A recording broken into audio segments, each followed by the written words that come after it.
Bible సమాచారం 9 ధన్యతలు. మత్తయి సువార్త 5వ అధ్యాయము 3 నుండి 12 వచనములు. మొదటి ధన్యత, ఆత్మ విషయమై దీనులైన వారు ధన్యులు, పరలోక రాజ్యము వారిది. రెండవ ధన్యత, దుఃఖపడువారు ధన్యులు, వారు ఓదార్చబడుదురు. మూడవ ధన్యత, సాత్వికులు ధన్యులు, వారు భూలోకమును స్వతంత్రించుకొందురు. నాలుగవ ధన్యత, నీతి కొరకు ఆకలి దప్పులు గలవారు ధన్యులు, వారు తృప్తిపరచబడుదురు. ఐదవ ధన్యత, కనికరము గలవారు ధన్యులు, వారి కనికరము పొందుదురు.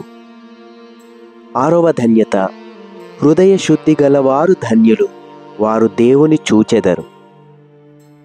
ఏడవ ధన్యత, సమాధానపరచువారు ధన్యులు, వారు దేవుని కుమారులనబడుదురు.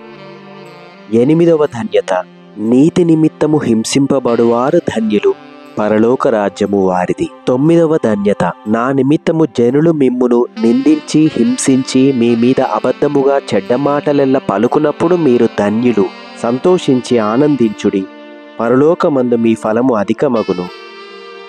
దేవుడు మిమ్మును దీవించునుగాక. Thank you for watching. Like and subscribe for more videos. DSK Sravan.